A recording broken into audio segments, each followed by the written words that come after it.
like bike shorts on under these pants. I'm just extremely uncomfortable right now. Do you want to go change? It's okay. I don't have anything to change into. Oh, okay. I'm sorry. It's fine. I'm not meant to have a good life, Beth. Oh, God. Since the last time we recorded and this time we recorded, I feel like what's dominated my life hasn't really changed, and I was really hoping for some kind of like little break between. Yeah. And it didn't happen.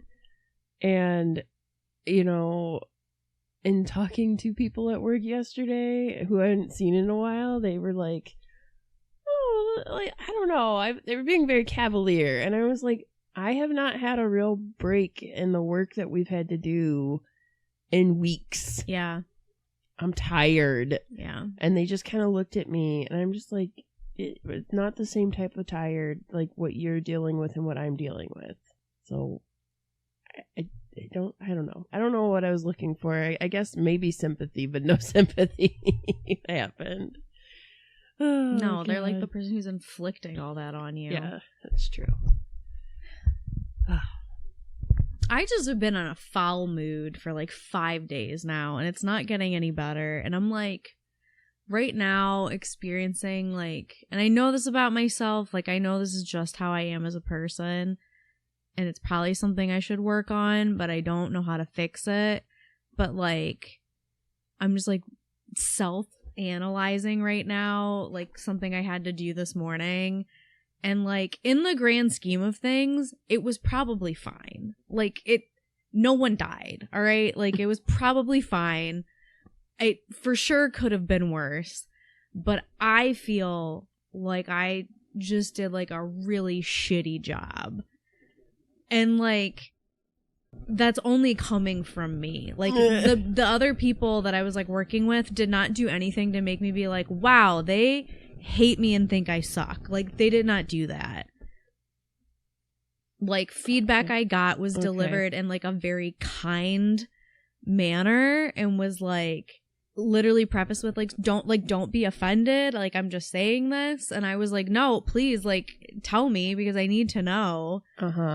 So it was like fine. But right now I'm just like, I'm like, give me a keyboard, and it's the like, Britta, you suck. Britta, you suck. Britta, you don't do anything of value. Like, that's where I'm at right now mentally. It's actually really funny you bring up that song, because I, in going home yesterday, was listening to Infant Sorrows, the Bangers Beans and Mash, which is like the song that plays when and Get 'em to the Greek when everybody's going home after like all the hijinks of the movie. And I'm like, that song resonates with me, and I hate that it does. And I was talking to one of my siblings about it, because like out of all the movies that I watched a lot in late high school, college, all of the Paul Rudd, Jason Segel, Slapping it, yes, all of those movies. So Knocked Up, Super Bad, like just the Judd Apatow, and then Forgetting Sarah Marshall was like the pinnacle. And don't they call, like, doesn't Judd Apatow's like little crew of people, don't they call themselves the Frat Pack? Do they? Isn't that a thing? I wasn't sure if they called themselves anything. I think they anything, do. but... I just always, I know what you're talking about. Like, it's the same people in like all those movies. Yes. And like, it's like stupid humor. Jay Baruchel, like they're all Martin, like Jay Baruchel, yes, they're all in the same movies. But Forgetting Sarah Marshall, particularly, we watched that movie so many times. Like, thought Jason Segel was so attractive in that movie. And then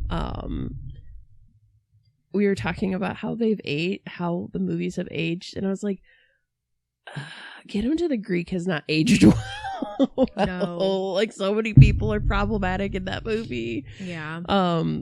But Forgetting Sarah Marshall, I said, has aged better. And I said, and the nice thing about that movie is like the problematic in that people in those movies play like douche canoes. So you're like, it's fine. And then I said, the only thing I feel like we were robbed of is I just so badly want a Dracula, the puppet musical. Like, I want that soundtrack. I think it's been actually like performed. I think he like wrote the whole thing, and I think they performed it somewhere, if I'm not mistaken. I'm gonna have to dig the internet and listen to it, because that's what I want. Well, I mean, because you got time, because you're not gonna get, after I sent you that little teaser trailer of like some of the cast of the industry reading of Lost Boys the musical, and then had to explain that that's like step one of so many. I was like, and you're not gonna get to see that for years, because first it's gonna like get workshopped again, and then they'll do like a production probably in like Chicago, and then that'll get workshopped again, and they'll move it to Boston, and then it'll get workshopped again. And then it might finally be on like Broadway. It's fine though. I could afford a trip to Boston or Chicago. I cannot. Well, if I have time, I might be able to afford a trip to New York. I don't know. I feel like cost-wise, it's probably all the same. I don't think there's much of a price differential anymore. I'm just Midwestern, so I know I could drive to Chicago. Yeah. I'm like, no, what? 5 hours to Chicago from Ohio? I could do that. I mean, you can drive anywhere in the lower 48. That's true. That's true. And as I said, but you're going to have to pay like $30 a night to park your car. Yeah.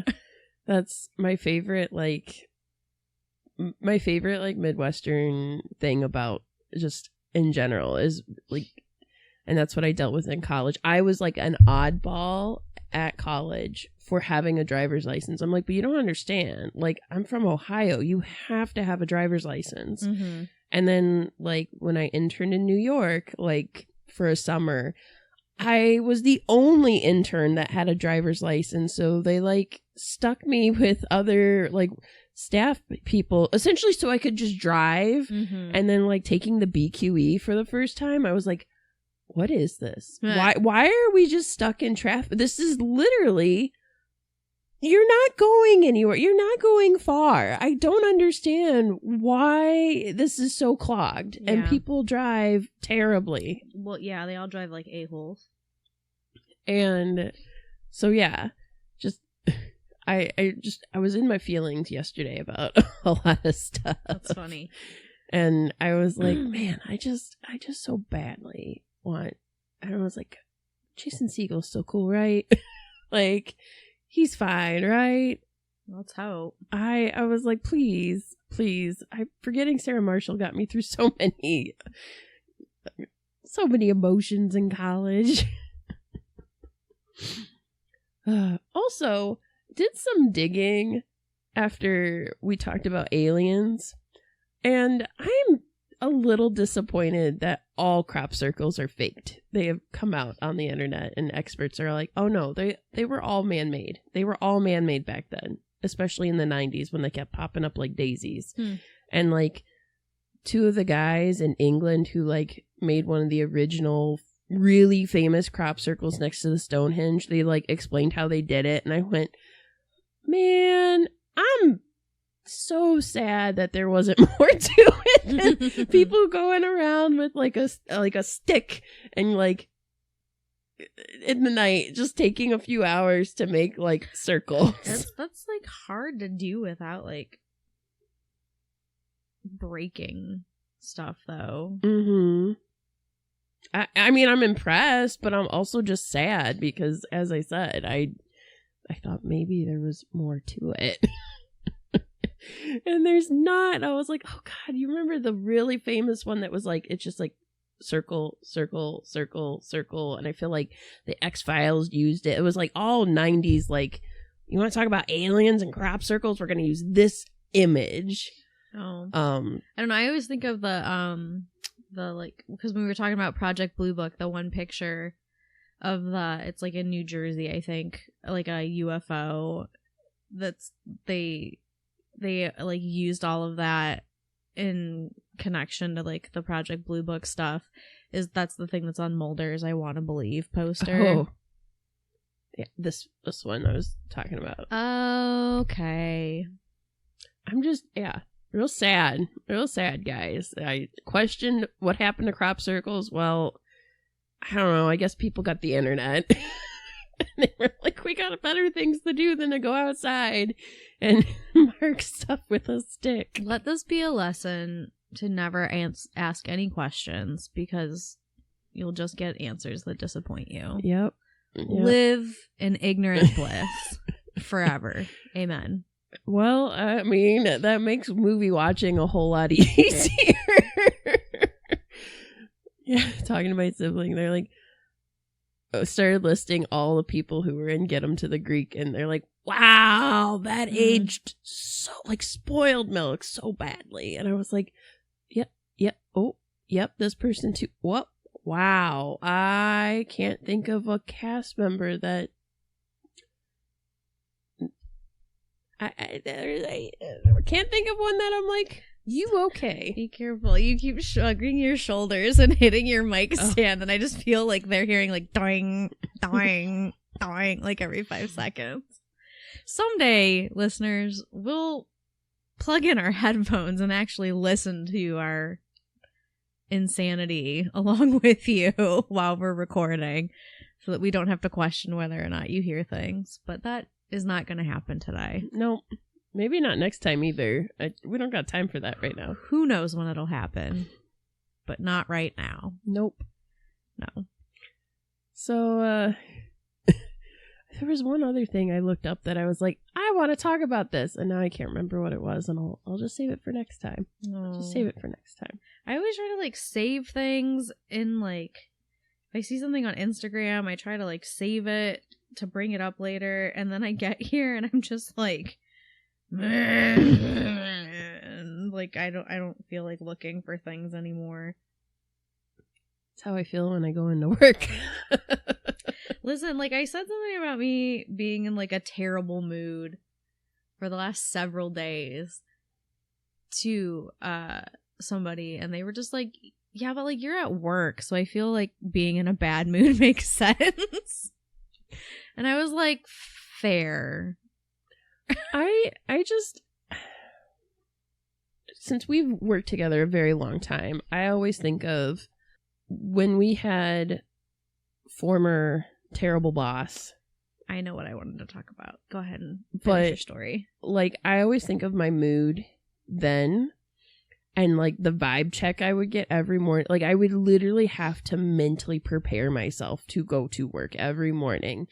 And I would drive and blast like very heavy like metal music to just kind of get me in like this battle mindset of like, and just being mentally exhausted all the time and not knowing how like exhausted I was until we got former boss.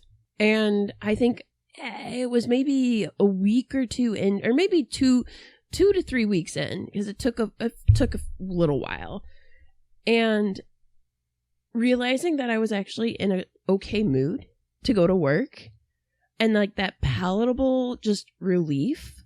It was like soothing aloe on a sunburn that had just been there forever, and like just feeling that wash of relief instantly and going, oh shit, was I miserable for 2.5 years? What? I didn't realize how miserable I was for 2.5 years, because I was like, economy's not great. I gotta just stick this out. Like, I need this for A, B, C, D reasons. And yeah, like, wasn't great. And I'm just like, holy crap. I did not realize how much of a bad mood I was in to go to work. And then I'm like, because I would always preface, I like what I do with the library. I like my job. I like the things I get to do with it. But I don't like this person I work with. And I'm like, the reason I stay because I literally like what I do. I like the patrons we deal with. I like, being around books. I like putting on programs. I like a lot of stuff about the library. And yeah, didn't realize that. Like, what a vibe, what a mood. And now I'm like, I'm miserable, but it's not out of any one particular thing. And I'm like, it's just, we're very busy. We've been short-staffed lately. Like, people have been really wilding out with the spring squirrelies. And I'm just like, it's just a season. I need to get through this season, and I think it'll be okay. I can't even like lie to myself anymore and be like, yeah, you just gotta like make it till summer reading or anything like that, because like it never fucking ends. Like, not even just in practicality, but I'm just like, oh, like I just gotta make it till the end of the semester and then like I'll feel better, I'll get a little break. No, I won't, because I still work and I will still have to take a class over the summer. So, like, in reality, my break is not really going to be a break. And then I got to do so much other shit for next semester over that break. So, like, it's just nonstop for, like, the next, like, 2-3 years. I just don't get to, like, have control over my own life or catch my breath. And I'm like, this is why people fucking snap and go insane and do crazy shit. Like, I get it. I'm not saying I'm going to, NSA agent listening to this podcast, but I'm like, look, I fucking get it, man. Like, I'm gonna lose my shit. It all makes sense why there was Leave Britney Alone videos happening. Like, we get it, Britney. Yeah. It's I'm not thinking, exactly the same, but like, I'm just thinking more along the lines of like, just whack jobs who are like, well, on tonight's news, this person is scaling the Empire State Building with their bare hands, naked, screaming about conspiracy theories. Tune in at 8 for more. Like, that's what I feel like. I'm gonna break. It's coming soon. It's gonna happen. I don't know. I mean, dear listener, she's giving you a heads up, so. If you see me on the news, no, you didn't. So what I wanted to talk about that's not in relation to this episode, because I know, yes, we know, we've been talking for a while. Calm down. Buckle in. You know how this goes. So, I saw that Lake Lanier is opening a water park. Did you see that? Yes, I did. For those of you who don't know what Lake Lanier is, this is shout out to Spooky Lake Month, who did a little episode on, I think, TikTok for Lake Lanier. It is a lake in Georgia that is a man-made lake that they flooded essentially a valley, and it's got homes down there. It's got a lot of debris. Is it Oscarville? Is that the name of the city that was there before? And I think it was also in the 1950s. Yeah. But they essentially due to like racial tension and conflicts there was like a series of lynchings because black men had been accused of like who knows what. It was a wild time back then, and I mean odds are it probably was not true, but there were some lynchings in 1912 that like added to this tension, and like a forced expulsion of like 1,100 people from that county, and they just flooded this freaking city. So there's like a cemetery under there, there's houses under there. I was gonna say, there's rumors that not everybody made it out alive, that people stayed down there and drowned, but supposedly this lake is extremely haunted. People die each year in it because, one, it's really big, but two, there's so much debris and stuff down there that if you go like too deep, you can get tangled up into something and essentially drown, and they can't find your body. There are people that have just gone missing in the lake, and it's not just like 1 or 2 people each year. It's up there. 200 people have died swimming in this lake or boating in this lake since 1994. That's insane. That is an insane amount of people. Like, to die. And they're building a water park there, which just feels like a big no. It feels like... It's a no from me, dog. It feels like the premise of a horror movie. Wait, I think this movie's been done. How many movies have you watched that are like, we're gonna build this. We're gonna open the beach on 4th of July, even though we just had a shark attack. Yeah. Yes, I did hear that. Hot mess. And then I had to look up, like, I was like, why do I know that name? And I was like, oh, as I touch my Spooky Lake Month hat, I'm like, I'm so happy I started following this person. Thank you, Geosaurus. I think I just knew about it in relation because Ozark filmed there. Oh, okay. Like, Ozark is set in, like, the Ozark Lakes, but they filmed in Georgia where Lake Lanier is. They filmed scenes there. So, like, I think that's what put it back on my radar. And then I just saw this thing about how they're building a water park there. Everyone's like, don't go there. Don't go to that water park. Idea. This is not good on so many levels, but also it's the South, so what do you expect? Ooh, that's a good segue. It's the South. What do you expect? Could be a tagline. I don't want to generalize. There's some lovely people in the South. That's and true. It's not their fault. That's There's true. a lot of shenanigans down there, but absolutely true. So, hello, welcome to the Lake Erie Library, and today we are going to discuss. We're doing our Erie book club. Sorry, that was weird. But we're going to talk about the book Kin. Good Lord. By Kealan Patrick Burke. Mm-hmm. And for those of you, so we'll talk about it. We'll talk about kind of the basic premise of it. We still are working through the formatting of our book. We don't want to give you a hash by hash by hash sequence of it because like a scary movie, there are scenes from this book that are extremely graphic, and I feel like, dear readers, if you ever wanted to read it, I don't want to spoil it for you because I want you to have the same visceral reaction that I did, and I had to text Britta randomly on a Saturday evening. We have to talk about that scene though, so we'll just let them know. Spoil from this point on. If you haven't read it, stuff's gonna get ruined. Spoiler. Mm-hmm. So yeah, we're gonna talk about that. We're gonna talk a little bit about I didn't see a lot of background about the book, but we can talk a little bit about the background of the book and what it feels like, influences and stuff like that, and then go from there. And then talk about how spooky it is to us. This book, compared to the other books we have read, is, I would just say, straight horror. Yeah.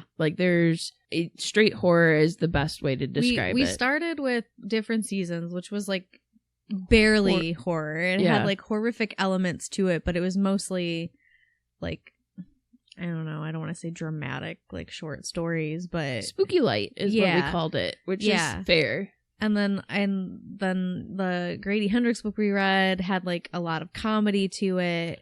Right. And the Stephen Graham Jones book we had, that one is a lot of, it's a horror book, but it's also horrific on it was a realistic lot of, levels. Social commentary and cultural analysis.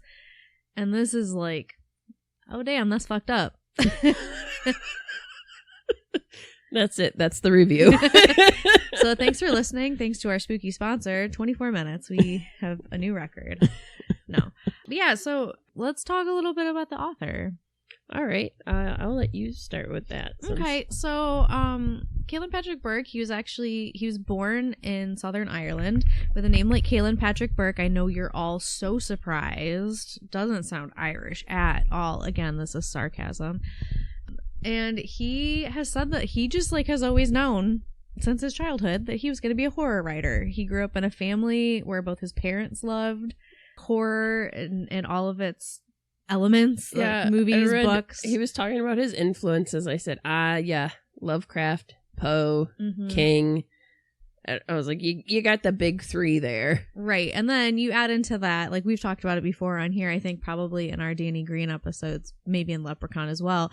But just the culture of Ireland is they're storytellers. So much of just, everyday life is an element of storytelling, and their oral traditions and things like that. So it's fate really set him up to knock it out of the park on this one. He has written 5 or 6 novels at this point. He's written over 100 short stories. He's got multiple short story collections. He's edited several anthologies. And in 2004, he won the Bram Stoker Award for Turtle Boy, his novella. So that is a horror award. Yes. For it's a male coworker. What did Bram Stoker write, Beth? He wrote Dracula. There you go. I mean, why not? That's like one of the quintessential big three horror stories, I would say. Mm-hmm. But yeah, if you win the Bram Stoker Award, it is given to people that have it's generally given to not just newer authors, but newer authors are often in contenders for it, and it's given to people that show kind of promise within the horror community. Has old Uncle Steve ever read? I'm looking right now to see who has like won it. I think he's won it, but I was wondering if he's ever read any of Kealan's. Oh, I don't know. We'll have to see. I feel like he must have read this one. Out of like all of them. Yeah. Oh God, I was gonna Google Uncle Steve on Kealan Patrick Burke. People like Uncle Steve. So let's see. For the past several years, what are some names here that people would recognize? Adam Cesar has won, I believe won. I don't think this is just nominees. I think these are winners as well. Tananarive, who will probably visit sometime this summer. Cassandra Kah, Junji Ito, Grady Hendrix, Stephen Graham Jones, Victor Laval, Chuck Tingle, Chuck Vendick. Please, no Chuck way. Tingle, Camp Damascus, superior achievement in a novel. You know what? I did. I ordered that book for the library because they said this was a good Chuck Tingle book. Mm-hmm. And there's like subcategories in here. So there's like superior achievement in poetry or in a screenplay or in short fiction or short nonfiction. There's a separate section for like young adult novels and horror. So if you are looking for some new horror content, that's a great place to look, is at past Bram Stoker Award winners or nominees. A lot of names I recognize, and there's like a lot of names I don't recognize. Josh Mallerman's on here. He wrote Bird Box. That's probably the one you would mostly know him from, but he's got several others.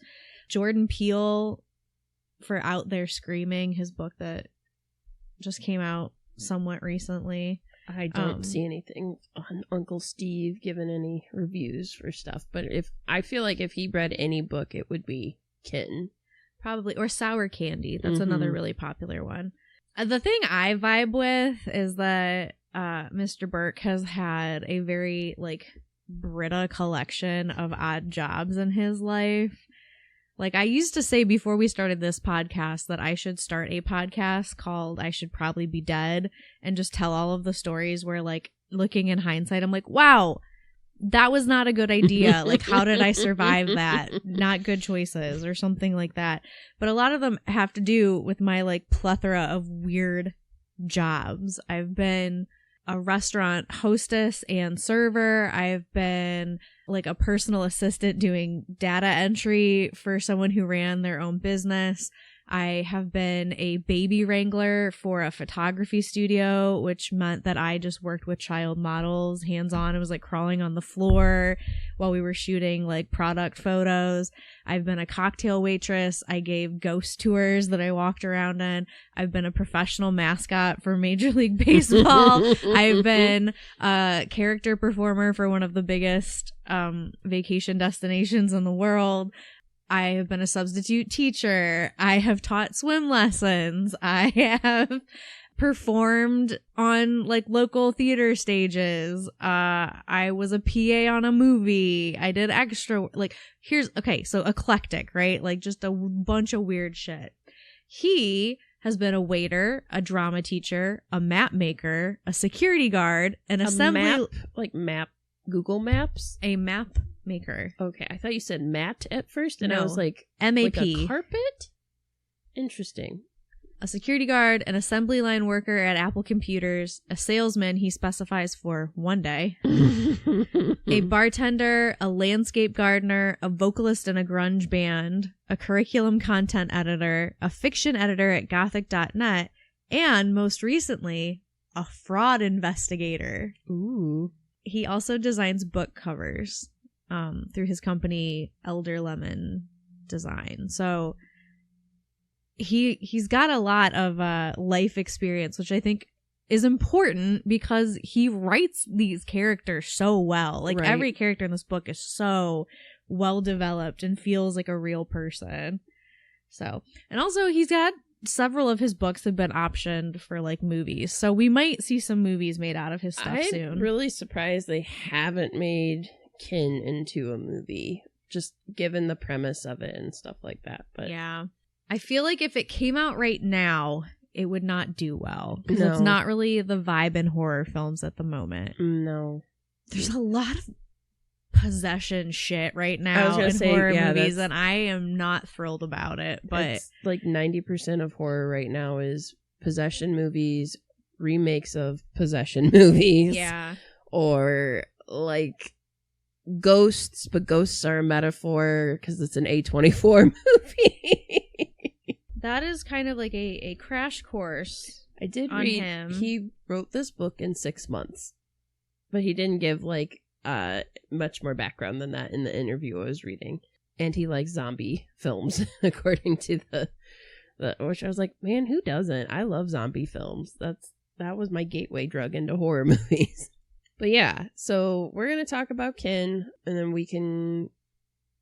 I mean, I know we tried to find like if if Uncle Steve had any commentary on Kin or anything like that. But I will say that Kealan Patrick Burke has certainly read Stephen King, because I Right. just found an essay of Cujo Revisited by Yes. him, which I'm gonna read later. I was not gonna read. That's the one Stephen King book I won't read because I have such a hard time with dogs dying in movies and stuff like that, and I'm like, I know this doesn't end well, and it's about a mom and a little boy trapped in a car, and I'm like, you would not do well with it because of the ending, because of the child in it as well. So right, and I know the movie it's ends differently very than the book, different. but I'm like, I don't want any part of it. I've seen literally, I just watched clips of it, and I started tearing up because of the big Saint Bernard. And my husband's like, Beth, you haven't even seen the movie. And I was like, I just know that he doesn't make it. Good old Cooge. And I was like, it makes me so sad. So, no, I can't touch it. Won't touch it. Also, I'm like, does it count? Because Stephen King doesn't even really remember writing it. Because he was really on, I think, cocaine and alcohol at that point. Doesn't remember writing it. I mean, I think that's why it counts.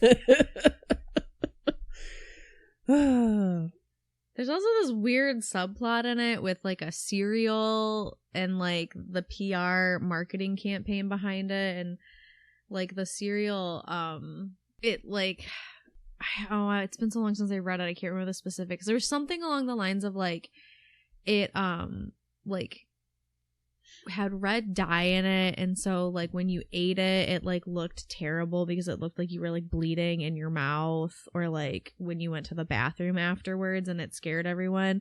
But then there like actually was someone who like a kid in the book, I think, like was rushed to the hospital with like intestinal problems because of the cereal, and so like one of the main characters is like the main guy on the marketing account for it, so he's got to like deal with that while all the stuff with like Cujo is also happening.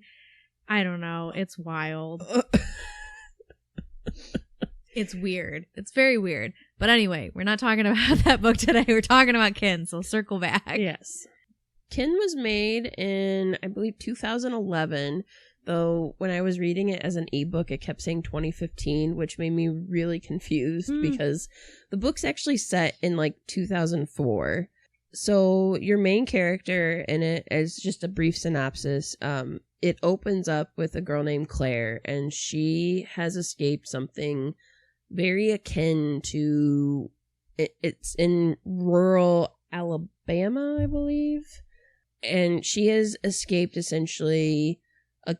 She has escaped killers, a killer family who hunted her and her friends down. Like, this isn't spoiling anything for you because that's literally the first chapter of the book. Is it opens with her escaping, and living through this nightmare. So she is literally a final girl. Like, she's like the ending of Texas Chainsaw Massacre. She literally is walking along a dirt road.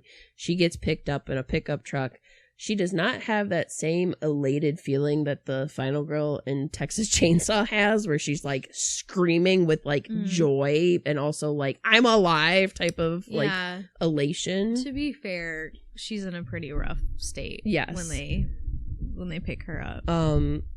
And essentially this chain of events of her living sets off the book. And that's, you know, you meet the family of cannibalistic killers, you meet her family, you meet other people that are connected to the victims. This all kind of culminates into a different change of pace in the book, like towards, I would say about partway through, all of a sudden the book becomes a very different type of story.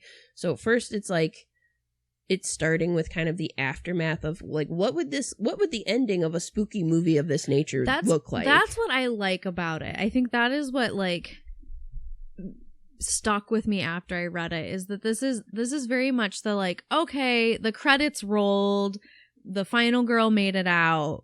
What happens next? Like, what does life look like for these people after those events? And you don't get that story as often as you get like, here's the horror, are they gonna make it out? So don't let you're gonna Hulk rip it off again. Oh, I saw it tilting.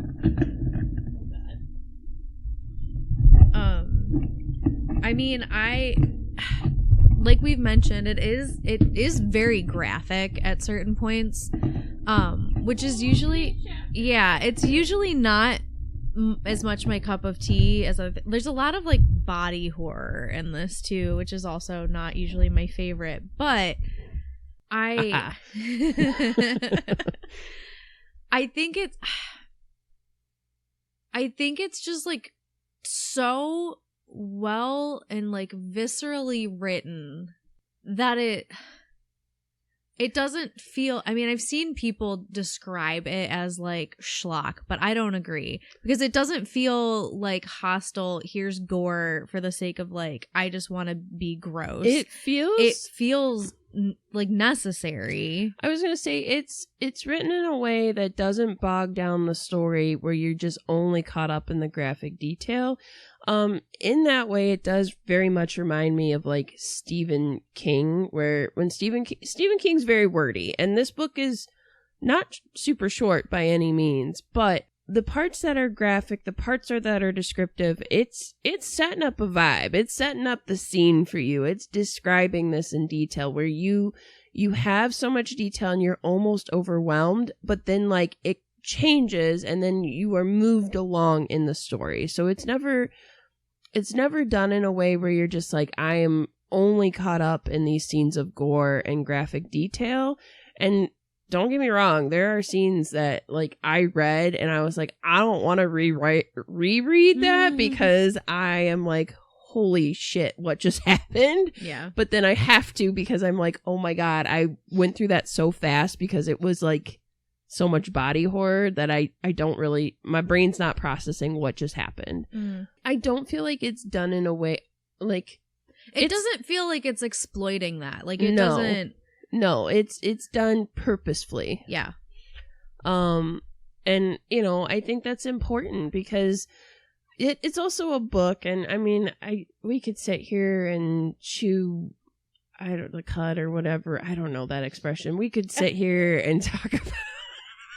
I just mean like, just go over and be hoity-toity about like the book differing from like a visual medium, like a movie, and how like what is worse, what is more graphic? Is it the movie or is it the book? Because it's doing the same thing. You're getting one more immediately than the other. But I feel like your imagination is far worse at producing scenes of horror. Oh, for sure. Than a film can be, because a film can't show everything like that your mind can think of, because a film has has film ratings, and you can't show everything. Right. Well, also, just the way that your brain processes that information is totally different. Like, you can see something and you can hear something in a movie. And I feel like that's why sound in movies is so important, especially in horror films. Because, like, that is just triggering, like, a whole different part of your brain processing information.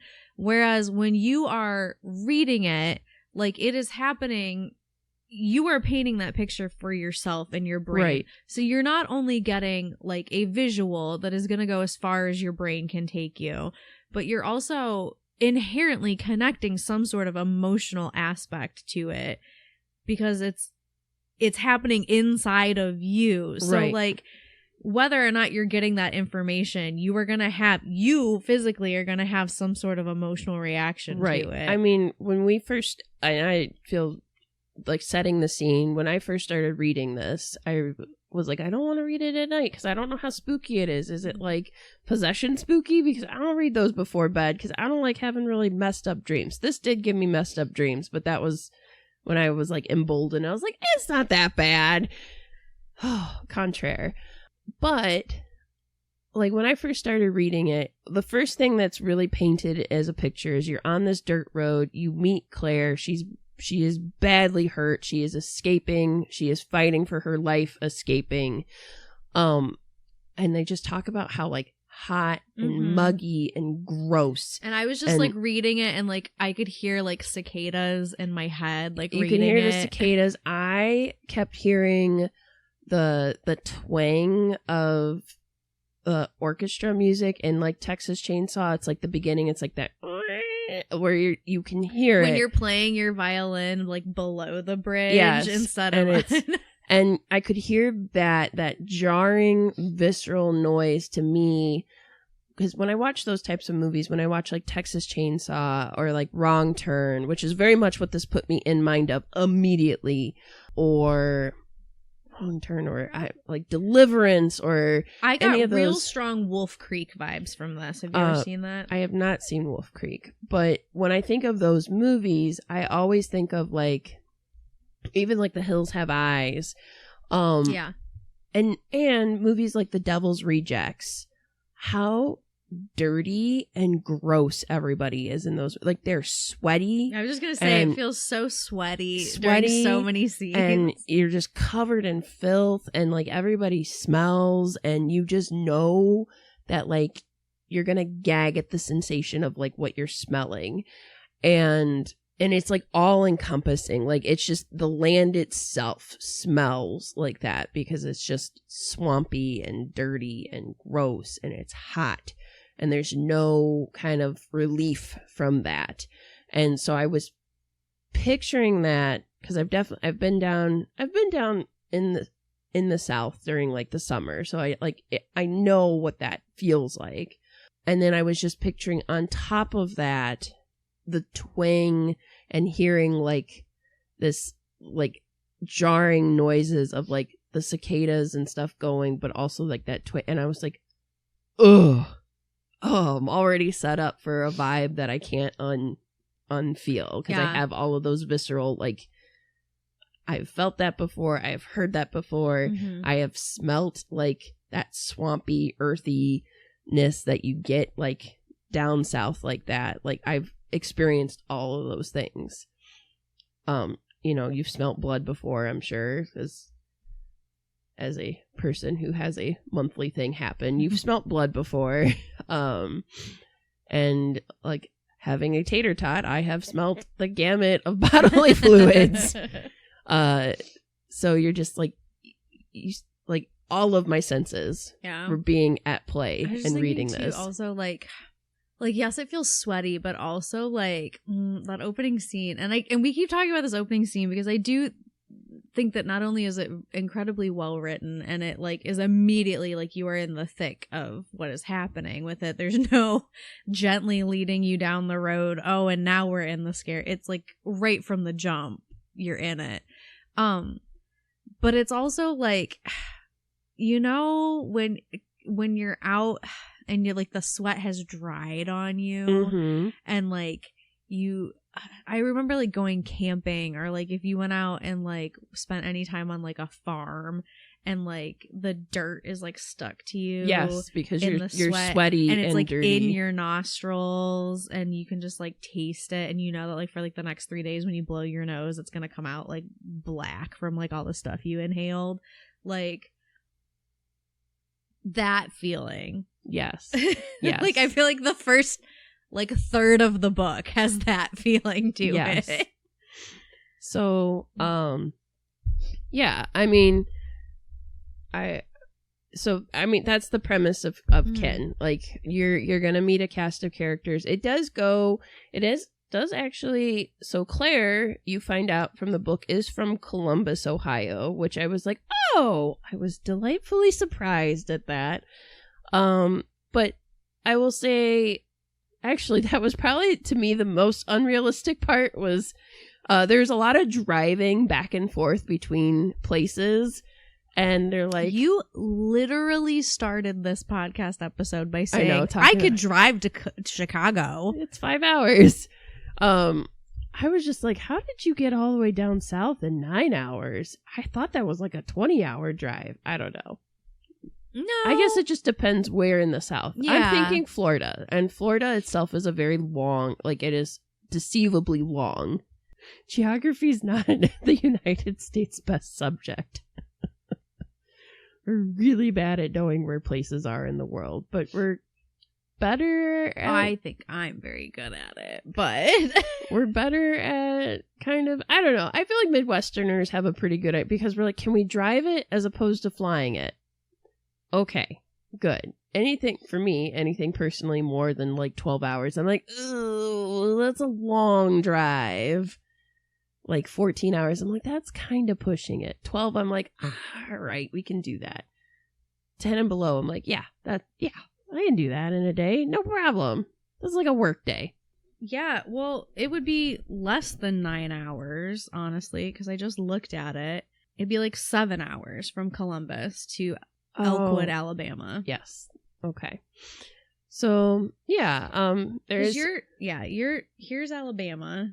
And here's Florida, and you're thinking I'm thinking a much longer distance. Plus, the speed limits down there are like 75, 80, 90, some places. I think Florida's is like 80, and I went, why? Why are we going so fast? Does it help? Everyone drives down here like, I don't know. Like they got somewhere to be, and God forbid you go not 90. Anyways, is there any other background you want to give to Kin before we kind of dive into it more? I mean, I guess we could kind of, without getting too spoilery, we could maybe do like a little, like analysis on the Kin aspect itself, because there are like several different types of Kin in this book. Yeah. So yeah, we can do that. I mean, I guess we'll give kind of a basic cast of characters so you guys are like, who is what? So you have the main character, Claire. She has a sister. Her sister is named Clara, not Clara. And then you have the Merrill family, who is the family that she escapes from. And they are made of... Papa in Gray, Mama in Bed, Luke, Mark? Is that the... Matt. Okay, thank you. Isaac, Aaron, and Joshua? I think. They're all Bible names. So you have the Merrill family, and they're made up of all boys. All boys. And then you also have Pete and his dad. And then you also have Louise, who is not with Pete's dad at the time, but you do find out what her connection is to Pete. She is considered, he calls her my second mama. And then, who am I missing anything else? I guess the friends, but... Yeah, so Claire has a group of friends that she... Prior to when our story takes place, she had a group of friends she was traveling with. One of those friends has an older brother named Finch. That's right. Finch served in the military, and so he has a friend named Bo who gets involved, who he served with. And then you also have some people in Elkwood. You have McKendry, who is the sheriff. And you have a doctor, the local doctor.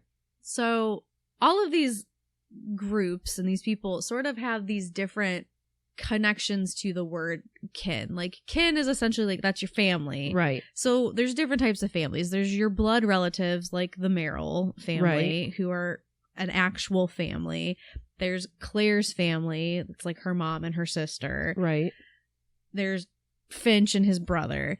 But you also have these like found families, which is sort of like the group of characters that come together throughout the course of the story, sort of become a found family. Right. You have like, there's literally a phrase called brothers in arms, right, of people who serve together in the military and how you become a found family. Right. You have Pete and his dad, who his dad is not even his actual biological father. You find out later in the story that his dad is not really his dad. His dad is a man that he was with his wife, right? They were together, and then he got with her knowing that she was pregnant, and he was like, yes, I will raise this child as my own. Shortly after she gave birth, Pete's mother dies. So this man is now kind of stuck raising this baby, very, very like Rick Grimes in The Walking Dead.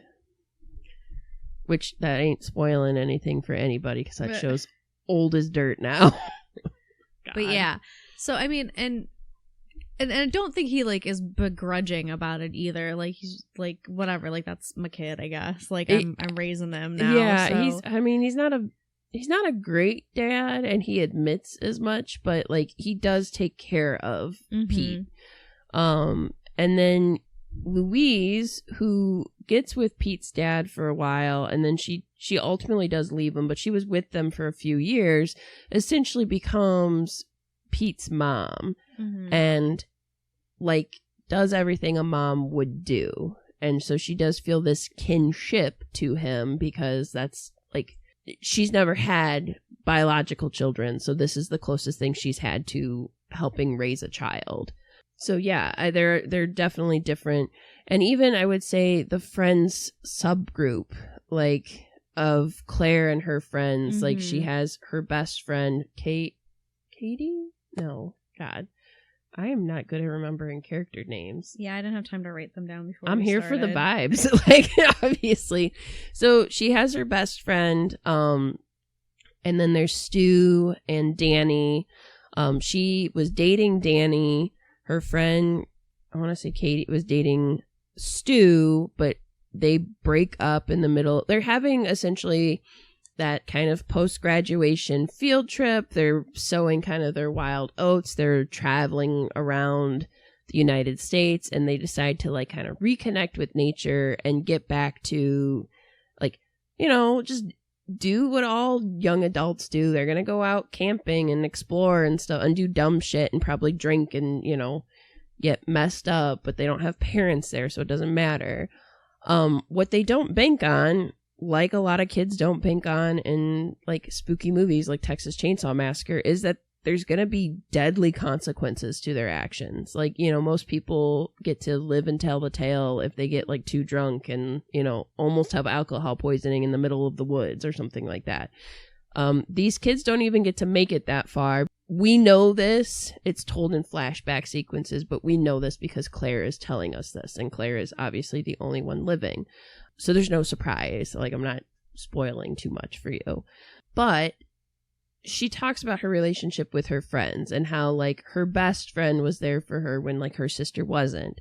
And, you know, your friendships that you have in high school are so... I mean, that's why they tell, like, you have to go to school and have these social relationships, because there's just certain things that happen to you as a teenager that it's very hard to explain to adults, because as adults, we already have our cortex, our brains are already fully developed, so we can tell you, hey, that's a dumb idea. Don't do that.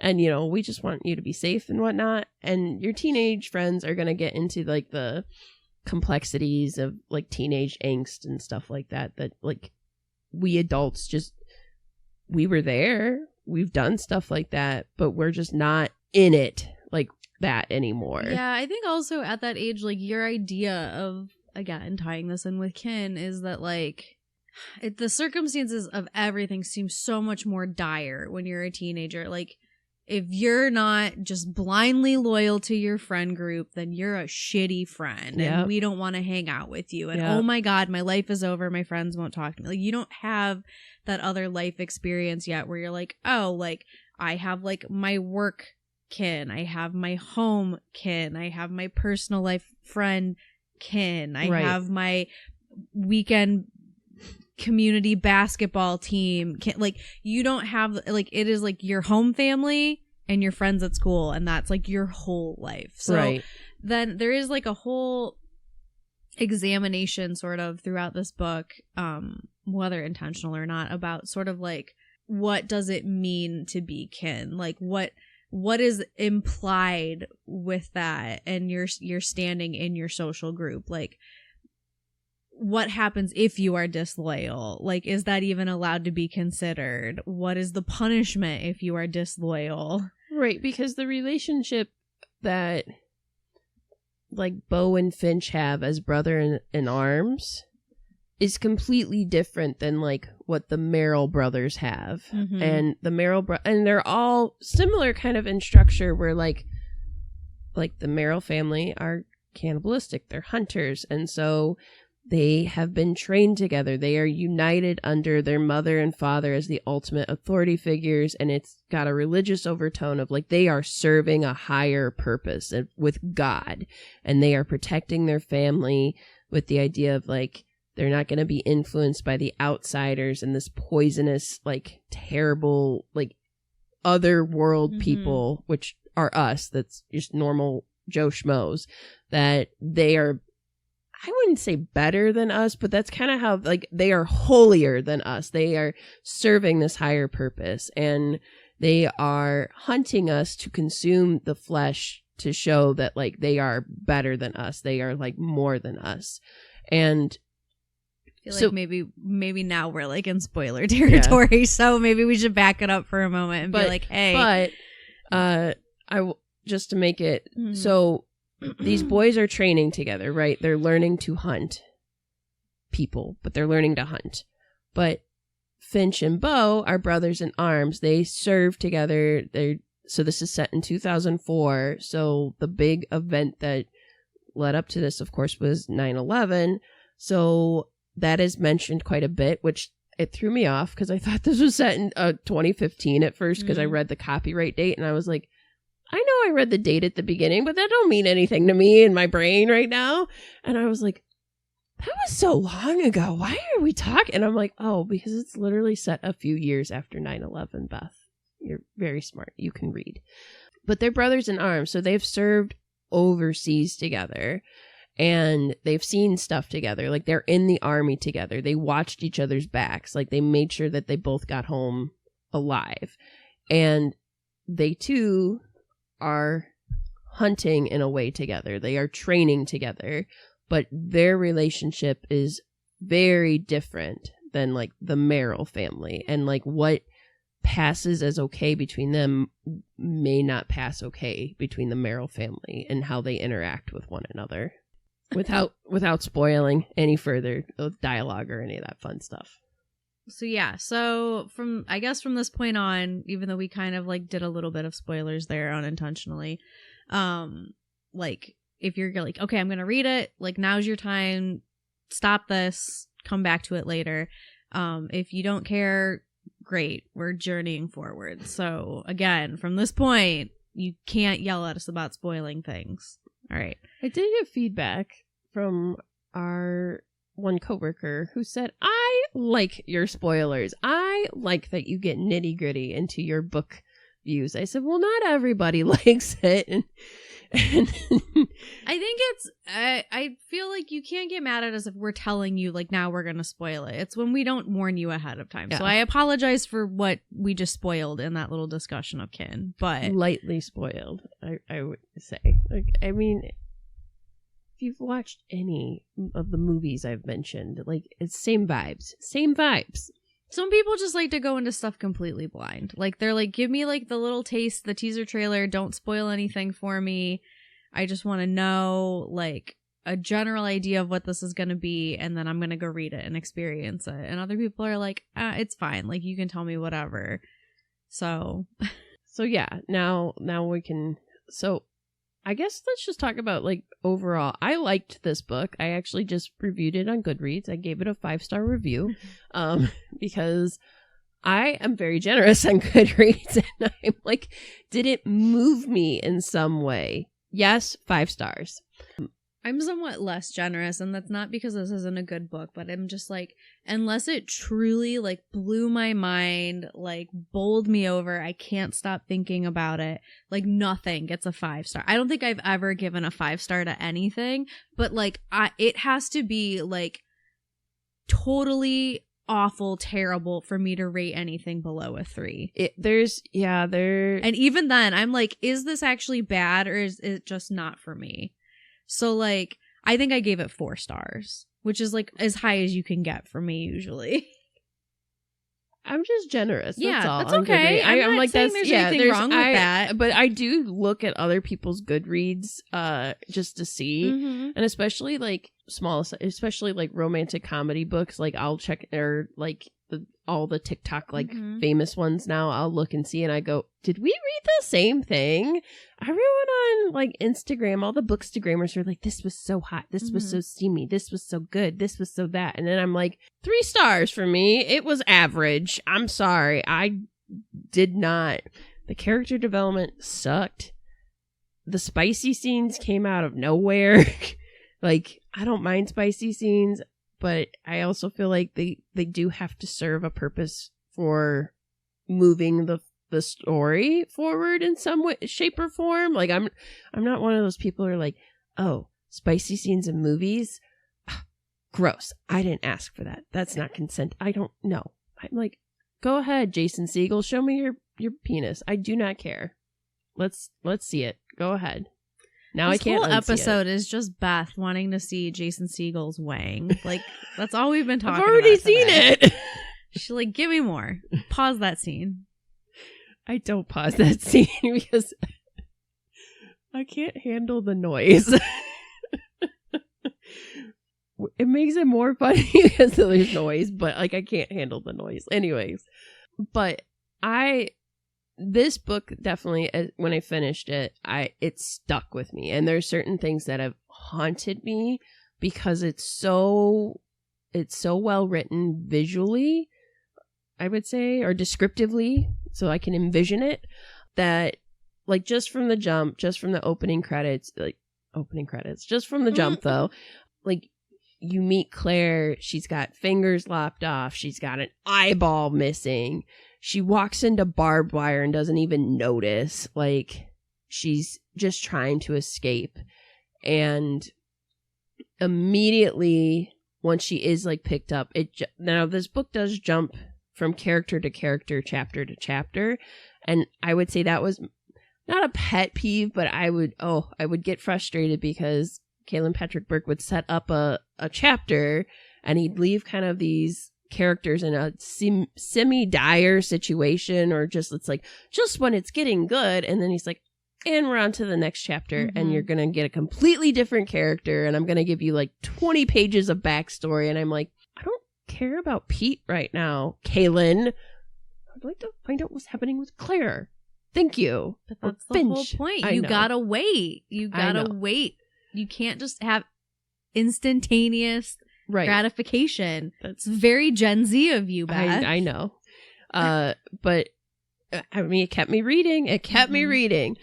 But, you know, immediately from her kind of escape, you get the perspective of Luke, who is, he's the oldest, right? Of the Or is Aaron older than him? For some reason, I feel like Aaron is older. Okay. Because the vibe is weird with their interactions where you think that Luke is the oldest, but Well, also, like, reading it, the first time I read it, like, I was picturing them in, like, their 20s, but they're much younger than that. Like, the Merrill boys are, like, teenagers. Right. They're, like, the youngest. One is, like, 12. The younger, I was going to say, because the youngest are twins, so they're 12. They're 12. The older one... Luke, I thought, was like almost in his 20s or late teens. Maybe at least. Is the older one then. But Aaron also, I felt like Aaron was older than him because the way he was talking. But Luke is, you find out, is he's the favorite of the children. He is like the favorite son, the favored son, and then he has fallen from grace. So he's trying to kind of win back. So immediately shifts to his perspective, and the way Claire is described, she is described like a loose end or like an animal that has gotten loose. Like, she is so dehumanized in just the second chapter. And like, it's such a shift in tone. It's so very well done. I don't want to read like a whole bunch of it because that's not what this is, but I just want to read like a snippet as a comparison here. So when we're saying it literally puts you right in the middle of it, I am reading you verbatim the first page of this, like not even the whole thing. It is part 1, Elkwood, Alabama, July 15th, 2004. Everything is dead. And then it describes Claire as naked, bloodied and stunned, the sun high in the cloudless sky and scalding her sweat-slicked skin. Do you see? It's like, it's sweaty. Everything's sweaty. Claire Lambert nonetheless managed to note that the stunted bone-white tree in the field to her right was the same one she'd commented on a few days, months, or years earlier, though what she might have said about it was a mystery now. So, like, you're already just in the thick of this shit, and she's like disoriented and really messed up. And then you get to chapter 2, and Luke's perspective starts with, the smell of burned flesh, though only a figment of his imagination, made Luke's mouth water. Yeah, so when Claire eventually escapes, she escapes because Pete and his dad pick her up in the truck. And you find out later on from Pete is he's like developmentally delayed, or he's more simple-minded is what they describe him as. The term that I keep seeing him described as is like dim-witted or simple-minded. So I don't know if he is intended to have like an intellectual disability, or if he's just like, again, like just a naive kid who's like not super quick. And he immediately is enamored because he pictures himself as kind of a knight in shining armor, but he also he elevates Claire on this pedestal in his mind. And Pete's dad picks her up, but is like not happy about it. He didn't want to, but you find out that in this very rural community that's also a type of kin, is like the whole town is kind of kin to the Merrill family because they are all kind of complicit. Like, they know that people have been missing and they go missing on the Merrill's property, and there's something wrong happening, but they're like, if I turn an eye and turn an ear, I'll be safe, I'll be fine. Yeah, it's kind of like when we were talking about like the crime families, where it's like, look, if it's not happening to me, then like I'm not gonna do anything about it because I don't want to turn that attention on me. Right. And and that is a type of like, and just being complicit in that, it's like who's also more at fault at that point, because like you have that happening these aren't just, well, wink, wink, nudge, nudge, I'll give you a turkey. This is like, if you literally do anything to stop me from hunting people, I'm going to kill you. and make an example out of you. So it's complicitness through fear, which is very interesting because that's hearkening back to a very Steve influence of like It, because that's also how the town of Derry is complicit with Pennywise. Sorry for spoiling that. You've seen the movie, like you would know that. So yeah, the difference though I think is, I mean, very obviously the difference is that like that town, I think there is like a bit of a supernatural thing to Derry, where it's like you are kind of forced to forget that these things happen, right? Whereas this is like, oh, they know it's happening, and we meet some of the characters who are like, yes, I know this is happening, right? Maybe like one of them has like a change of heart and is like, look, I can't just like let this go on. Like I gotta do something about it, even though I know I'm not gonna make it out of this. Right. And then another one very, very obviously is like, I'm not dealing with that bullshit. Like, right. So I'm not dealing with it. I'm profiting from it. Like, right.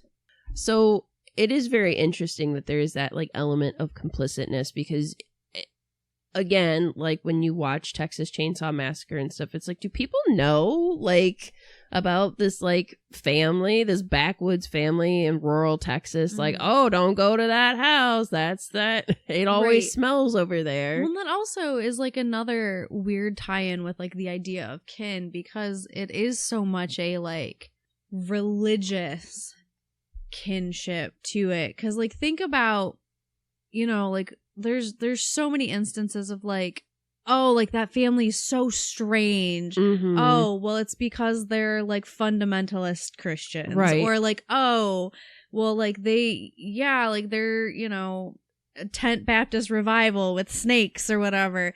But like, it's just, that's not for us, so we just aren't going to comment on it. We're just not going to pay attention to it, right? So it's like, oh yeah, well, they are cleansing the sins of the earth by getting rid of these sinners and the outside influences, purifying the bloodline. So like, all right, we're like Jewish, so we're not going to bother with that. Like whatever. So God. You know, so it is that sort of, I don't know. It's just like a weird thing that actually happens. It's not just in this book. So like I can it's across that. Like community. Like, I mean, it's just across communities. Like, I mean, we have even in our local history, like there's instances of like, oh, that was just that person, and they were just weird. Like, and when you grow up in like a small town, and even, you know, where we live, it's considered a small town, but it's not as small as this. Like, there's certain families and stuff that, like, if I say the last name, you know, because me and Britta live in the same city, Britta's like, yes, I know them. I know of their, and so we can both comment on it and not be involved with their, but we know of them and kind of know, like, yep, that's just that family. And that, I feel like that happens everywhere. Yeah. And that's a kinship you have to your community. It's just ours, it doesn't have the same deadly consequence. I don't know, maybe, I don't know. How many times do you read, like, I just think about, like, I mean, all the serial killers. Coworker Scissorhands at his old job, like, there was someone that used to come in there all the time that then they found out that person murdered their partner and like chopped them up and kept them in their house for a while. What? Oh yeah, you're gonna have to ask him about that. So like that stuff does happen around here. Right. God. Well, yeah, as I was saying, like, I mean, it was definitely like a oh, there's a terrible smell coming from there. What is that situation? That's what I mean, though. Like, you know, when we talk about, like, Jeffrey Dahmer and stuff like that, like, you had, like, people turning a blind eye, and then you had people who were disenfranchised and saying, hey, something ain't right with this guy, and they're being silenced by the authorities because they didn't want to, like, yes, these things are in place, and I guess I'm not happy, but like respectfully, I thank Kealan Patrick Burke for noticing these things and kind of putting it in a very multifaceted way throughout this book. Who's your favorite character? I think Beau's my favorite character. I do like Beau. So here's the thing. I liked Finch too, though. And I was like, buddy, I get it. And I'm just like, I don't know. I always go for like the broken characters that I'm like, I can fix you. And I'm like, Beth, you can't fix people. Yeah, I mean, everyone. I like Finch too. I do. And I like the two of them together. So I love their relationship because it is very much like I always say, like, my best friend, I call her my hetero life mate because I'm like, we are like beyond, like we are kin, we are beyond that. You are my person. We are like sisters from different families, like type situation. And I think that is like also a slightly different level of friendship than like, that's my best friend, right? Where it's like you accept that person with all their faults, but you are also allowed to call them on their shit. And I love that relationship between Beau and Finch, and how often Beau is just like, you are like trying to kill yourself right now. Like, that's what this is. Like, you need to take a second and stop and ask why you're doing this. Right. Like, are you doing this for the reason you're saying it? Because I don't think you are. I think you're doing it for this other reason. And I'm gonna go with you no matter what, because that's what I do. But like, you need to like, look inside for a minute, buddy. So to tie that in, so the first third of the book is really about the aftermath of when the credits roll of like a slasher film and you escape a cannibalistic family. What does that look like? But then, like, so Claire meets like Pete and his dad. She is dropped off at the local town doctor to get kind of essentially fixed up because she's dying.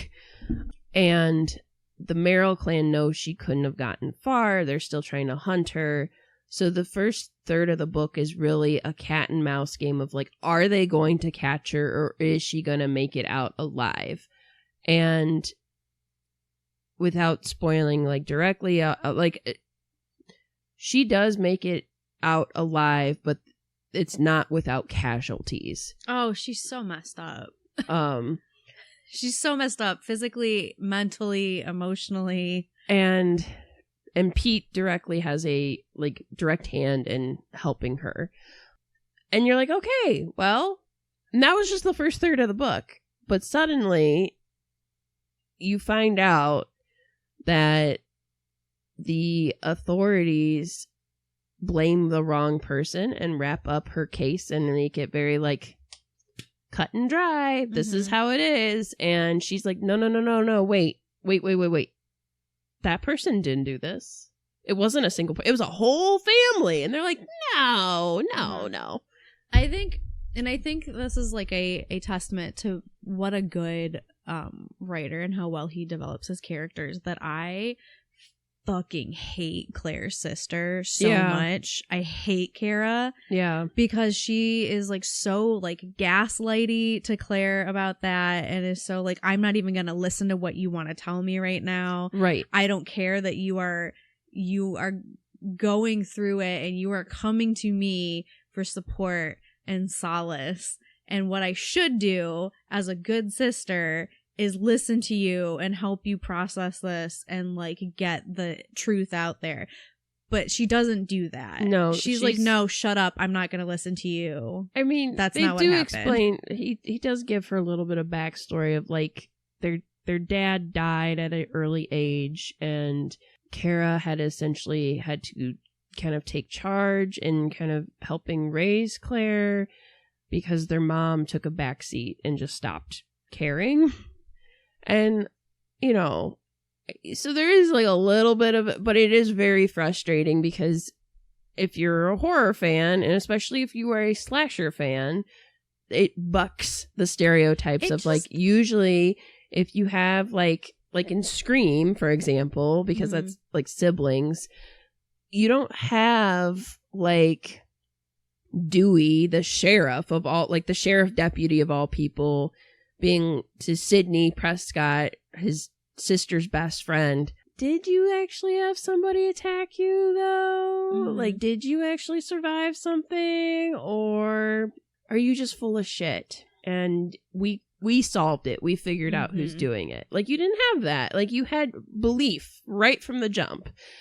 And just to be undermined, like, to survive something so horrific, and all of your friends are dead, and you're like, by all rights, I should be dead too. Right. And then to have your family, your kin say, you're wrong. That didn't happen to you. Not the way you think you remember it. Yeah. Like, it's multiple levels of upsetting. I just hate it so much. And from like looking at it from like just like a mental health perspective, I just hate, because that part 2 opens with like Claire vividly remembering so much of what she went through. Like, she remembers specific details. It is noted that she is like never going to be able to forget this horror that has happened to her. It is like so deeply ingrained in her brain.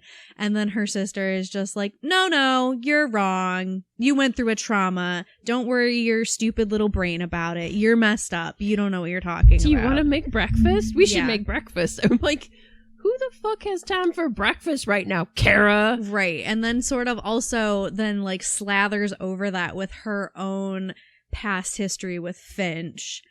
Like, once she sees that Finch is like sort of getting involved. And I think he has good enough reason. Yes. His brother was murdered. And Kara's like, stay away from my sister.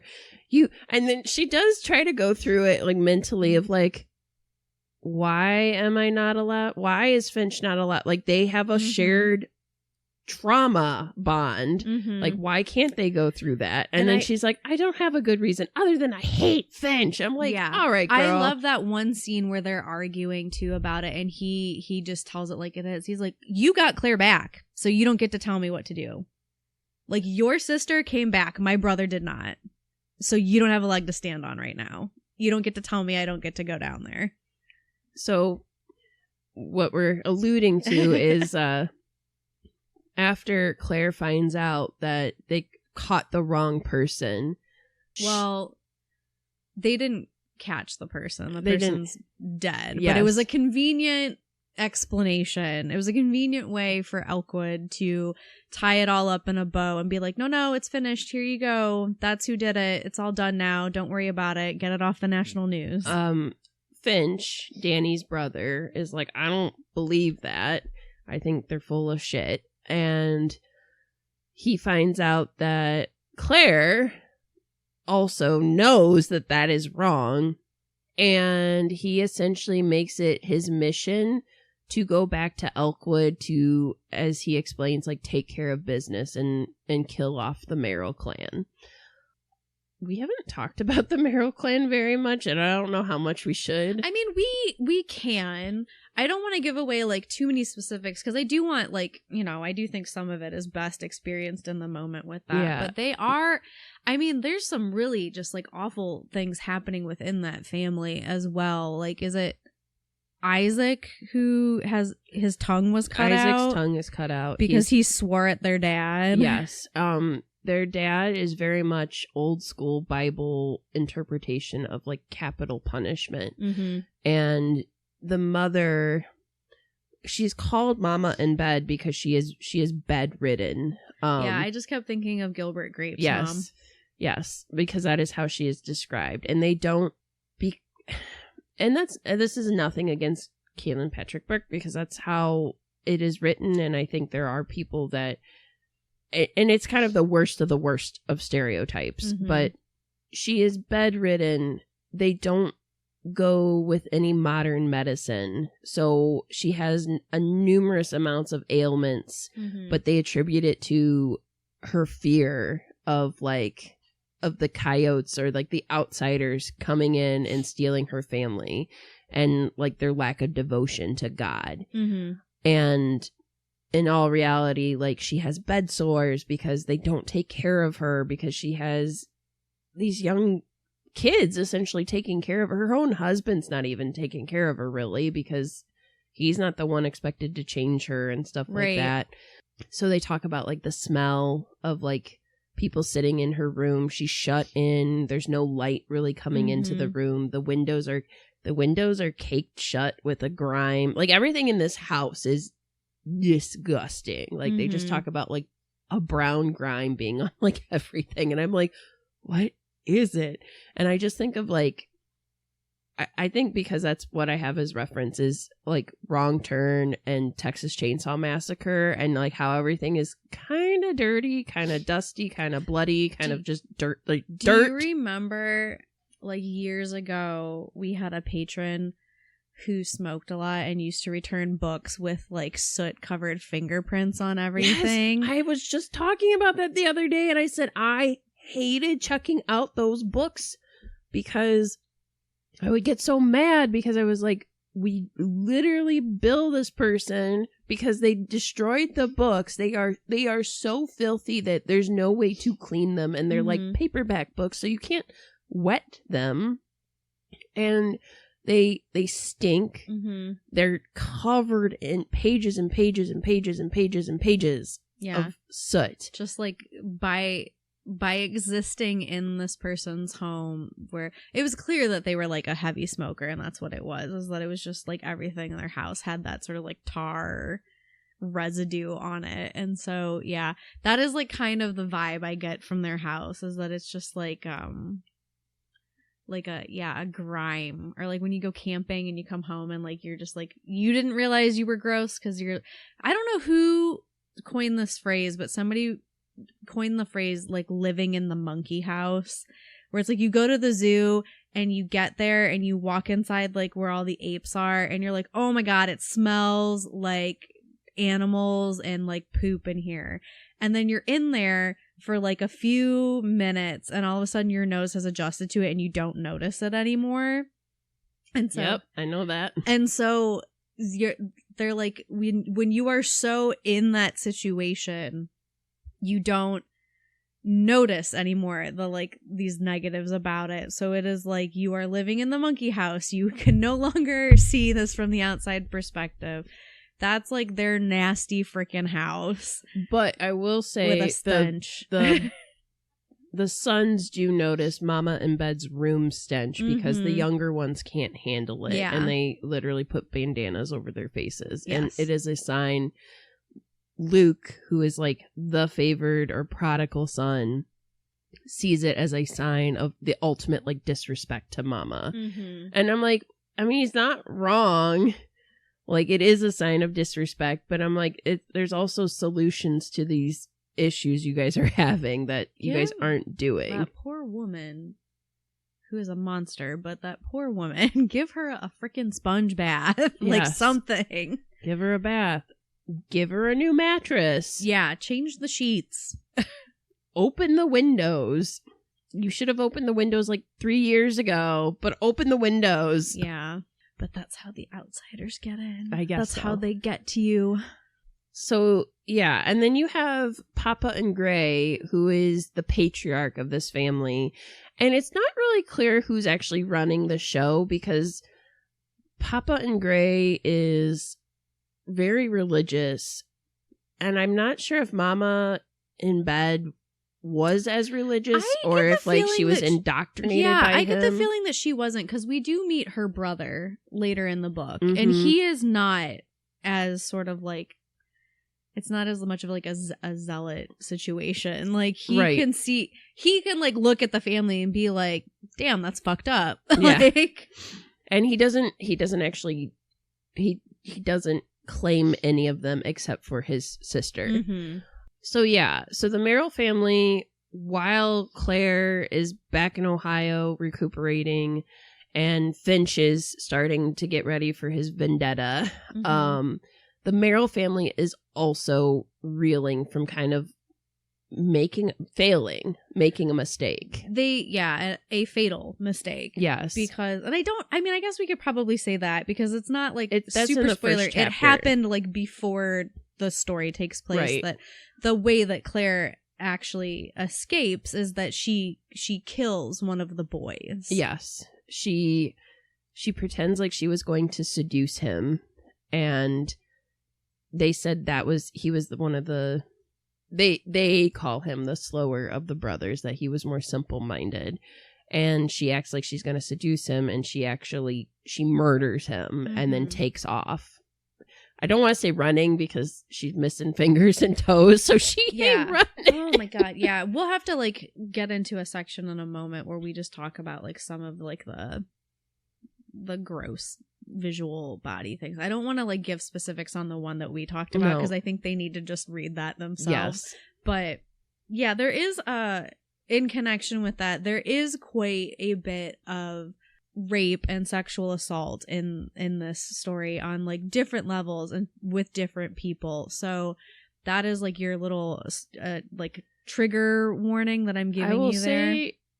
I will say that Claire is raped, and you find that out very early on but there are no scenes where you don't have to like read it in live time. It's usually her remembering what has happened when it's discussed. And she's like, I was raped. And there is another character who, again, similarly is remembering as a child being raped. So it is in there. It is discussed. It is mentioned, but it is not like where you have to sit through it while it's happening. If that is any clarification. I feel like if it's a trigger for you, you probably don't want any of it, but like just so that you are forewarned going into it. If you had any triggers like that, I wouldn't read this book. Yeah, and especially anything with like your body, it's not going to be the book for you. Like I was just thinking, because when I was looking up specific that we were just talking about, I went through the scene where Claire remembers having her belly button ring ripped out and like seeing the skin still attached to it. That was and gross. I just remember like reading that, I like felt it in the back of my throat, like gross. The one scene that got me, that I texted Britta about, I won't discuss because I think you guys should read it. I went, what did I just read? Yeah, it's pretty wacko. But them describing like not taking care of mama in bed, like I think really got me as like far as like very visceral body horror, because I guess it's something that I'm like, I shadowed at a hospital one day, so I saw like people with bed sores, so I know what those look like and how they're prevented and stuff. And I'm like, so it's just I guess the neglect and like talking about the stench, like they, mama can't get up and go to the bathroom, so mama is defecating herself, and just the smell of that and pee and other just bodily fluids and stuff being built up, and how they wipe as best they can, but they can't get everything, so it's just perpetually it smells in there. And how upsetting that is, because I just think like you don't care enough about your mom to actually do something about that.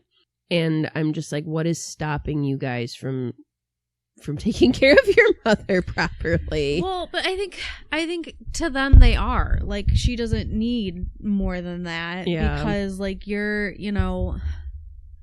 it's not about like you and your body. Like, your body's not your own. Like, your body is God's body. So like it's more about like keeping your soul pure than it is about like the mortal shell that you're in to them. So it's like, to them, she's fine. She has not been spoiled by the outsiders. So like, yeah, it's like a gross thing to us on the outside of this looking in, but it's like, that's not our priority. Our priority is not like her being like spick and span and having a fancy nice bedroom that's clean. I don't even need her to have a fancy bedroom, but I just want her to be clean. To them, it's probably fine. Yeah. Like, it is. Oh, you need a highfalutin bath? Who are you trying to look good for? It's just us. Why do you need to smell good? Why do you need to be clean?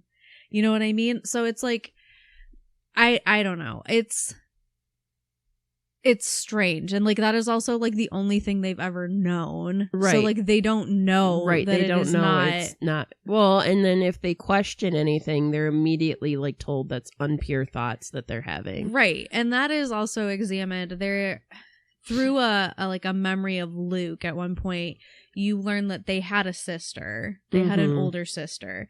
And she got this like, you know, impression of the outside world that did not mesh with the rest of the family.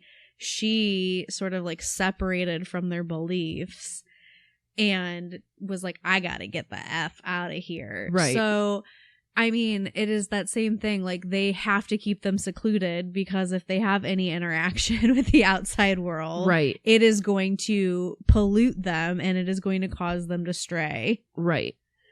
And just speaking, since we were talking about body horror, like, I guess we should get into Claire's injuries. So we know, like, when we first meet Claire, we find out that she's missing an eye. They gouged out her eye. Mm-hmm. She is missing fingers and toes. She is cut up, just has lacerations all over her body. At one point, she's like, yeah, they call them superficial, but like they don't remember the actual like act of getting cut upon. Mm-hmm. She walks into barbed wire, so her stomach's all cut up, and she doesn't even notice that at that point. And then at one point, she does attempt to take her life because all of her friends are dead, and she just went through this horrific trauma, and she doesn't feel like she deserves to be alive because why did she survive and everybody else die? Mm-hmm. So she really goes through kind of the ringer of like, she's a shell of the person she used to be. And like when Finch first sees her, when she comes back to Ohio, he is like taken aback by like how different she looks. And while they were held captive, I mean, this was like an extended amount of time that they were like held by this family before she escaped. So she's also like emaciated. Right. There's nothing to her. Yeah. So yeah, I mean, there's definitely, if body horror or talking about injuries of this nature and torture is not your cup, like I would not recommend reading this. But if you, to me, it was no worse than kind of the stuff you see in Texas Chainsaw Massacre or like The Hills Have Eyes or Wrong Turn. It's just now you're seeing the final girl after those things happen to her. Yeah. And like, how would she react? All of her friends are dead. And then I guess the last part we should talk about is, because it's important, is you also get kind of background on Louise, who, as we said, was Pete's mom. And she's not super important when you first meet, but then she becomes important because after Pete loses his dad. That's one of the people that dies in the escape of Claire. Mm-hmm. He's like, I don't have anywhere to go. So he tries to find his mom because he's like, I literally don't have anybody. Mm-hmm. Like, his kin is gone. And that's the closest thing he has. And when you meet Louise, she's like living in Detroit, which I was like, oh, Detroit. As an Ohioan, I don't know why. That always cracks me up. I'm like, Kealan, have you been to these places? How do you know? But, you know, she's living in Detroit. She's a waitress. She's dealing with really gross guys, and she's a beautiful woman. So one of the things I thought that was written really well is the scene she has with the gross guy who's like talking about her pretty mouth and stuff. And he says like disgusting things to her, as men do.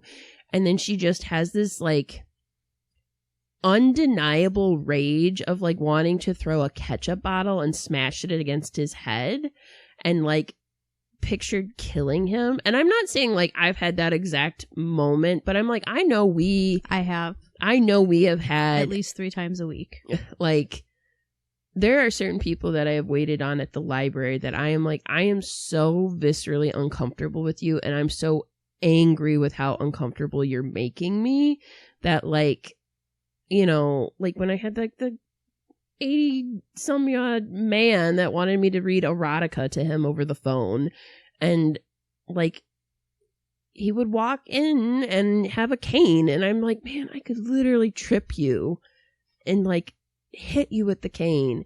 And I'm like, I shouldn't have those thoughts. Those aren't nice things to have. But I'm like, I'm also so angry that you're putting me in this position of like, I have to wait on you because my like capitalistic job depends on me being nice to you and friendly to you.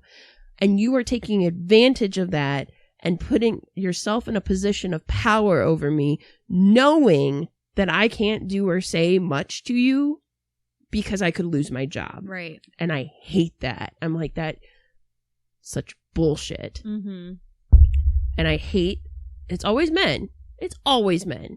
Like 9 times out of 10. It's always a man who abuses that like privilege and that power as like, I'm always right. And I'm like, but you're not. And now you're just being disgusting. Yeah. Like, please leave. Yeah, I love that scene. Because she does inevitably do something about it in the moment and loses her job. So yes. So you do meet Louise and Pete comes to her and is like, hey, this happened. And Claire's journey made the news. Like she is like nationally known. And so Louise kind of takes it upon herself to help. But you also know that Louise has kind of this rage inside of her now. And like, when I first read this, I thought Louise, I don't know, like I guess I've seen too many movies. So I was like, Louise and Pete going down, going to collect Claire. We're going to take care of business. And I just pictured like Louise packing a shotgun. And I was like, that's not how real life happens. And I do feel like this book is something that I'm like, yeah, this could happen in real life. Like none of this is out of the stretch of the imagination. Sure. And the stuff that you're hoping you would get like a cinematic good like ending, you don't really get that satisfaction. But I'm like, that's also how real life works. Yeah. And like none of the characters are like truly like good. Like everyone has flaws. Like every single character in this book has flaws. For sure. So yeah, I mean, I guess I don't want to give the ending away, but they do eventually get back down to Elkwood and start tying up essentially loose ends. And then without spoiling anything, like the last third of the book wraps up very quickly. Oh yeah. I was like very surprised at how quickly the ending wrapped up. And I almost felt that it was the last 2 chapters were a little anticlimactic for me. I was expecting a little bit more. I wanted a little more catharsis for what I had been put through. And it kind of ends with like I had like a couple of questions and I feel like I can't ask them without spoiling it. Yeah. So, but I'm like, what happened to this person? Are they still alive? Are they just in the ether? Like, I don't know. We'll find out. And you don't really get that kind of answers. You just get kind of the answers of like certain people feel better. Yeah. That's the best way to put it. Yeah. I mean, I think I'm okay with the ending because again, sometimes in real life you don't get the answers. No. Sometimes you don't get closure. Sometimes you don't even get close to getting closure on things. Right. So I do feel that like we kind of got as much as we could from the majority of it. Yes. And it still feels very real. And it does, I don't know if I would have liked it if it was just like kind of all like tied up in a bow at the end. I don't want a whole bow. I just wanted like, I guess I just wanted a little more meaty I think if I would have gotten a slightly meatier interaction with certain characters at the end, when there's this like final showdown of like few people standing. Mm-hmm. And knowing kind of what happened exactly, like that, I was like, yeah, you could have been a little gory with that. I would have been okay with that. I think I would have been slightly more satisfied. But for the ending we got, as like, if this was a meal, I was satiated. Yeah, you know what, you're right. And the word that's coming to mind is like, and it kind of carries through the whole book, is nihilistic. Like, it is kind of a nihilistic outlook on this story. Yes. So yeah. Which again is pretty Irish, so I get it.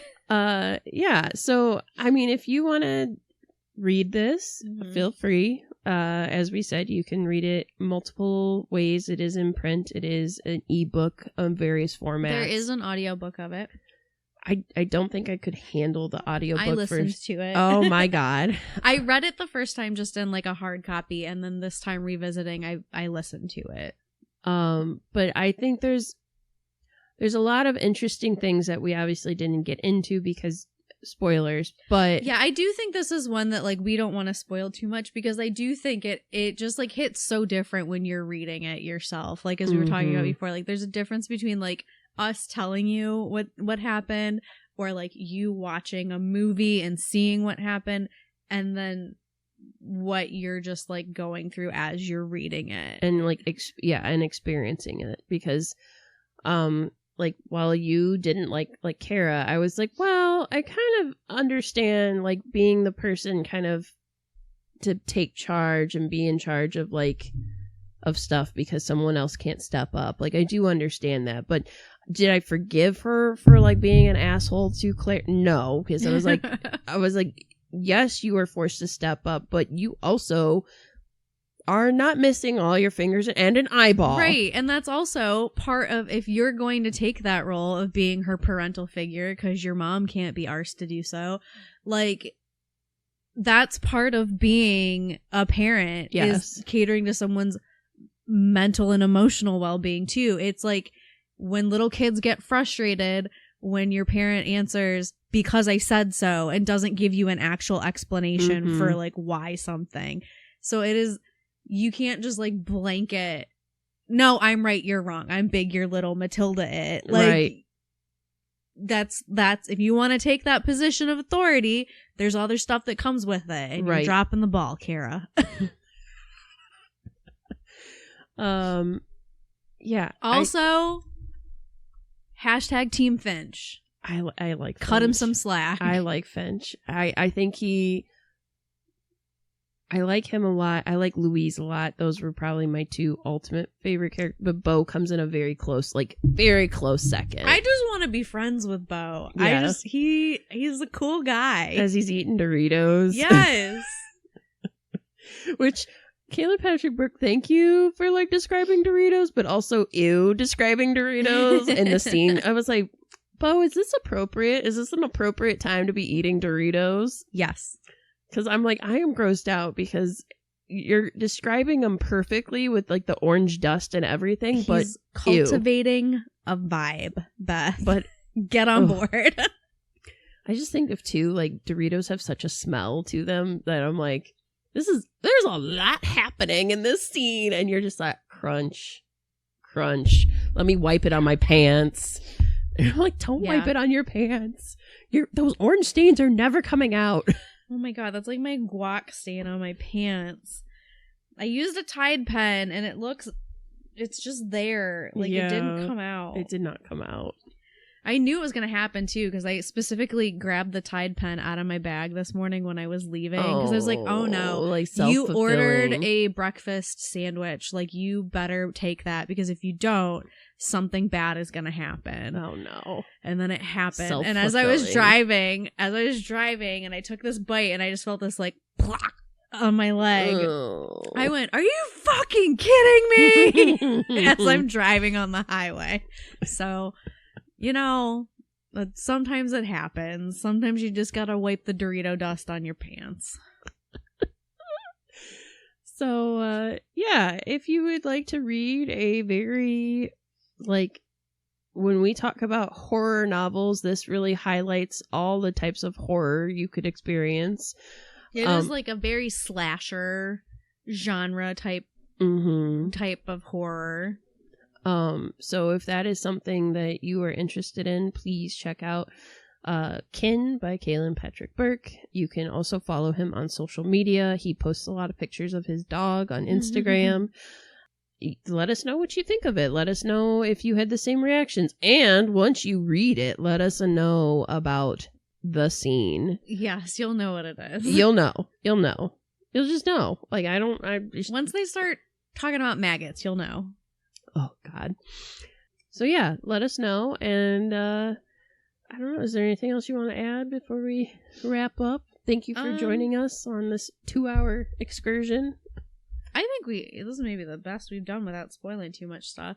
I don't know. I just, if you're looking for horror to read, I highly recommend this author. Some of the other books you could check out of his are Sour Candy, The Turtle Boy, Blanky. It's Blanky. He's got quite a few, like, anthologies of short stories like that. The House on Abigail Lane, Jack and Jill. So, you know, he's a pretty active author on Goodreads as well as social media, as Beth has mentioned. So you can find him on there. Yeah. So thank you, Kealan Patrick Burke, for ruining a few things for me visually. I can't unread it now, so it's in my brain. Again, like a brain amoeba. I have not read about them lately. I didn't think about them until now. You're going to, though, is like, as soon as we end, I know it. You're going to pull it up and start looking and be like, what's new in brain amoebas since the last one I read? And, you just can't use tap water for your neti pot. That's all. Like, that's the PSA I'm going to come out with. I've been telling you that for a while. Just don't boil your tap water. It's clean, but it ain't that clean. Yeah, so again, thank you, Kealan Patrick Burke. If you ever do come across this, hi, follow us at the Lake Erie Library. Oh my God. Don't talk to Beth, though. Yeah, don't talk to me. I get so excited to meet people, and I'm like, oh, I came on too strong. I blew it. She's got big golden retriever energy about interactions like that, and then it's like, oh no. Now Beth slobbered on you and piddled on the floor because she got too excited and you're never coming over our house again. Oh, God. I have much more, like... finesse? No, I was going to say I have much more, like, black cat energy. Oh. Like, I'll sit on top of the TV and eye you from a distance. And if you want to interact, like, maybe I'll give you a little bit, but maybe I won't. I don't know. Oh, God. Well, I don't know. I got to learn how to fix that. I get that way in real life too. I get so starstruck and I'm like, Beth, they're just like you. And I'm like, but they're not. I love them so much. And I mean that so, like, genuinely. Like, I'm just glad you're a human and that you've entertained me. And like, wow, I'm meeting you in real time. Like, I say the dumbest shit to celebrities, and I would like to play it cooler, and I have not figured out how to do that yet. I'm gonna get you a PA job on like a film set.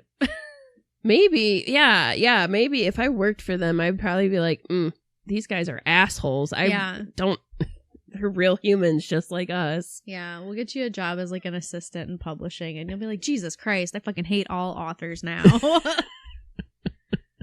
I know, you can go work for Jimmy Pat. Good old Jimmy Patterson. He's got like 800 books coming out in the next year. I'm sure. Yeah, he probably does need he probably does need some more. What he needs is to stop. Thank you very much. He does. We have a whole... Oh, you know who else needs to fucking stop? Timothée Chalamet. Oh. I saw Dune, and I in Dune want to punch him in the face. And then coworker Scissorhands texted me and was like, I've never seen the movie Lady Bird, so I threw it on. And who's in it? Timothée Chalamet. He's in everything. He didn't know that Timothée Chalamet is in Lady Bird. He'd never seen Lady Bird. Oh, I just figured everybody knew that him and Saoirse are like BFF, like they're like Meg Ryan and Tom Hanks. They're just always in stuff together, and they have really good chemistry. Pugh, this is like a 2 for 2 now too. Dune 2. I just got irrationally angry because, like, every time he did something cool, I was mad that I had to say that he was cool.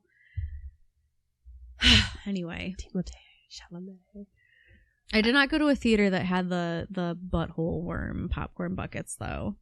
Oh, I did not know where you were going with that word. That's what they look like. It looks like a little booty hole.